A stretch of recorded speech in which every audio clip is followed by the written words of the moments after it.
Hello everyone, कैसे हो आप सब लोग। मैं हूं आशीष और आप देख रहे हो मेरा चैनल बायोलॉजी वाला। भाई हमने अभी क्वेश्चंस की एक वीडियो बनाई थी, तो उसके कमेंट्स में लोग कह रहे हैं कि टैपेटम वाले सवाल को भी ज़रा देख लो सर।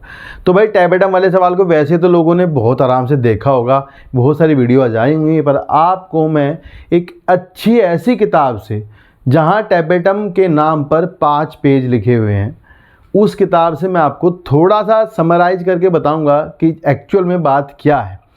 अगर आप गूगल करोगे तो आपको लिखा मिलेगा कि भाई टैपेटम जो है वो माइक्रोस्पोर मदर सेल को नरिश करता है। गूगल करते ही सीधा आपके सामने यही लिखा हुआ आएगा।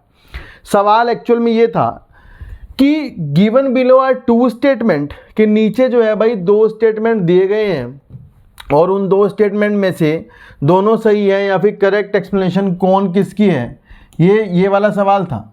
तो भाई सवाल में पहला असर्शन क्या था, cell of the tapetum possess dense cytoplasm and generally have more than 1 nucleus।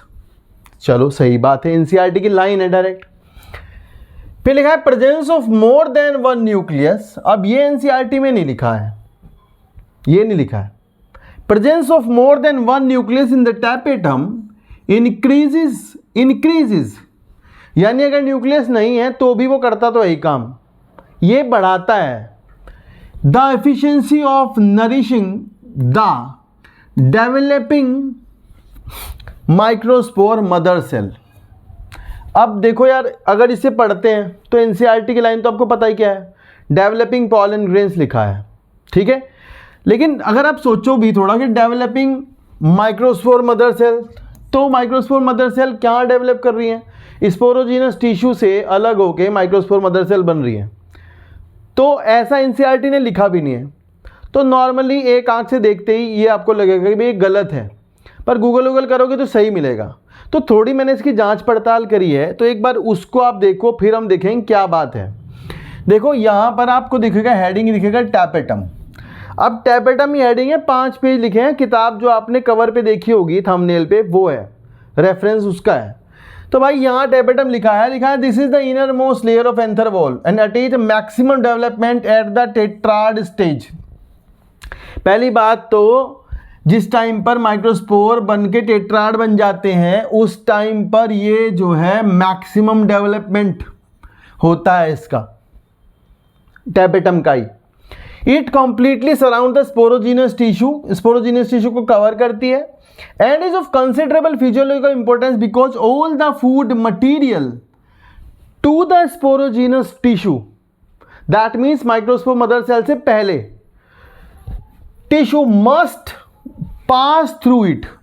अब ये थोड़ा ध्यान से पढ़ो कि जो खाना पीना जो जा रहा है स्पोरोजेनस टिश्यू को, वो लिखा है मस्ट पास थ्रू इट, इससे पास होके जा रहा है, यानी ये नहीं कर रही है। समझ आई, इससे पास होके जा रहा है, ये नहीं कर रही है। किसको? स्पोरोजेनस टिश्यू को। Typically the tapetum is compose of single layer of cell characterized by the presence of dense cytoplasm and prominent nuclei. ठीक है, यहां तक की बात आपको समझ में आई होगी। यहां लिखा है कि इससे पास होके जाता है। फिर आप आगे थोड़ा देखोगे, यहां इस पैराग्राफ में देखो, ये सिक्रीटरी टाइप की ग्लैंडुलर टैपेटम की बात हो रही है। अमीबॉइड होती है, सिक्रीटरी होती है, उसमें से जो ज़्यादातर एंजियोस्पर्म में मिलती है, जो मोर कॉमन एंजियोस्पर्म में है, वो यही वाली होती है अमीबॉइड से। ठीक है, अमीबॉइड होती है एक, और एक ये होती है, तो ये मोर कॉमन है। इसमें यहाँ पे आप नीचे आके देखोगे, देखो before the onset of meiosis, यानी माइक्रोस्पोर मदर सेल में मियोसिस से पहले यानी माइक्रोस्पोर मदर सेल्स ही हैं। Tapetal cell wall become thick and the cytoplasm appear more dense due to the increased number of ribosomes, proubist body, the thickening of inner tangential wall of the tapetum, the wall facing the locule यानी anther की cavity are irregular. During meiosis there is further increase in number of proubist body। तो meiosis जब शुरू हो चुकी है तब proubist body बढ़ रही है। And the size of the nuclei, तो भाई देखो साइज ऑफ द न्यूक्लियाई लिखा है। अब आपके क्वेश्चन में क्या है, मोर देन 1 न्यूक्लियस। समझ रहे हो, जब मियोसिस शुरू भी हो चुकी है तब ये कह रहे साइज ऑफ द न्यूक्लियस बढ़ा है, नंबर ऑफ न्यूक्लियस के मतलब न्यूक्लियस के नंबर नहीं बढ़े। समझ रहे हो, नंबर न्यूक्लियस के नहीं बढ़े हैं, अभी मियोसिस शुरू हो चुकी है। पर तुम्हारे क्वेश्चन में क्या है, more than one nucleus to develop the microspore mother cell, तो वो तो गलत हो गया। माइक्रोस्पोर मदर सेल को थोड़ा ही करेगा, क्योंकि मियोसिस शुरू हो चुकी है, पर यहां तो साइज ही बढ़ रहा है न्यूक्लियस का। इसके बाद यहां देखो, यहां पर मिलेगा आपको कि nuclear behaviour in tapetal cell. Tapetum में न्यूक्लियस क्यों बनते हैं, कैसे बनते हैं। A common feature of the tapetum amoeboid हो चाहे सिक्रेटरी ग्लैंडुलर हो, is that the total DNA content of the tissue increase enormously through the meiotic prophase. अब आप देखो, मियोटिक प्रोफेज में जब प्रोफेज शुरू हो चुकी है, माइक्रोस्पोर मदर सेल्स में मियोसिस शुरू हो चुकी है, तब आपका डीएनए कंटेंट बढ़ रहा है। This is achieved in more than one following veg. दो तो ये चार तरह से होता है, मल्टी न्यूक्लिएट कंडीशन से, एंडोमाइटोसिस से, पॉलीटीनी से और डायरेक्ट डीएनए बढ़ने से। तो इस पर आप हमें कोई मतलब नहीं आपको, पर आप ये तो देखो क्या लिखा है कि प्रोफेज में, प्रोफेज जब होती है, जब वो प्रोफेज कर रही होती है अंदर, माइक्रोस्पोर मदर सेल प्रोफेज कर रही होती है, उस टाइम पर डीएनए कंटेंट उसका बढ़ता है। समझ आई? यानी माइक्रोस्पोर मदर सेल को नरिशमेंट की बात ही नहीं हो रही है। फिर यहाँ देखो इस फोटोग्राफ को, इसमें ये है टैपेटम की सेल्स और ये है माइक्रोस्पोर मदर सेल। अभी मैं सिर्फ इस बुक को रेफर कर रहा हूँ। यहाँ आपको न्यूक्लियस एक एक मिल रहा है, ज़्यादा तो नहीं। धीरे धीरे अब यहाँ देखो डिवीजन शुरू होगा, तो यहाँ 2 न्यूक्लियस बढ़े, तो यहाँ देखो अब जो है ये डिवीजन हो रहा है, देखो डिवीजन हो रहा है ना, दिख रहा है, डिवीजन हो रहा है तो न्यूक्लियस बढ़ रहे हैं, डिवीजन हो रहा है न्यूक्लियस बढ़ रहे हैं, न्यूक्लियस बढ़ रहे हैं, टेट्राड पे आके मल्टी न्यूक्लिएट हो गया। शुरू में तो नहीं था। तो हम क्वेश्चन की लाइन को देखो, मोर देन वन न्यूक्लियस, वो इसलिए हुए हैं कि उसको नरिश करना है, नरिश करना है इनको नरिश करना है, तो बढ़ रहे हैं। अगर इनको नरिश नहीं करना होता तो आराम से वो एक एक ही थे, तब वो माइक्रोस्पोर मदर सेल थी तो एक एक न्यूक्लियस था। एक और देखो, फंक्शन ऑफ टैपेटम का हेडिंग है। फंक्शन ऑफ टैपेटम की पहली लाइन ही पढ़ लो बस। लिखा है the tapetum appear to play significant role in the development of pollen. Development of pollen, developing microspore mother cell नहीं, डेवलपिंग माइक्रोस्पोर मदर सेल नहीं, डेवलपमेंट ऑफ पॉलन लिखा है।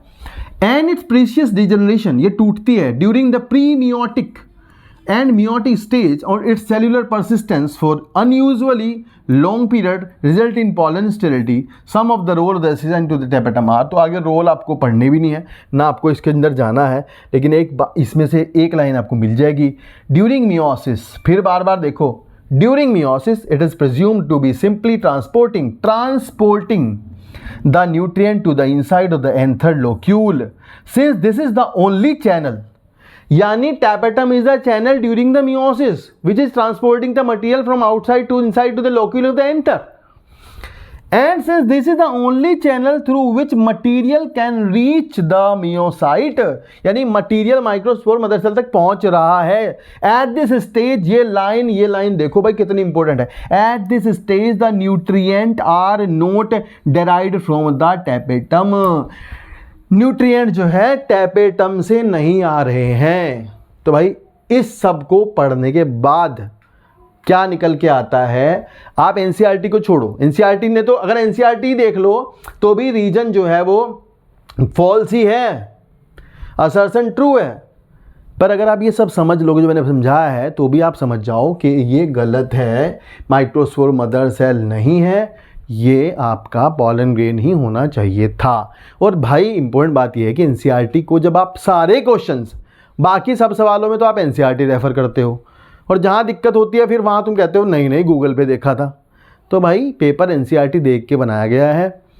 इसी तरह से अगर आप कोर्टिसोल वाले को भी देखोगे तो वो कार्डियोवैस्कुलर एक्टिविटी को करता है, रेगुलेट नहीं करता डायरेक्ट, ठीक है ना, डायरेक्ट रेगुलेशन नहीं है। तो मेरे हिसाब से तो ना होना चाहिए उसका भी, पर अब एनटीए जाने या भगवान जाने और आपकी किस्मत। तो कैसी लगी वीडियो, अगर आपको अच्छी लगे तो कमेंट करके जरूर बताना। Thank you so much. Fig वाले को भी जरूर बताने वाले हैं, बस सब्सक्राइब कर लो, लाइक कर लो, शेयर कर दो। Thank you.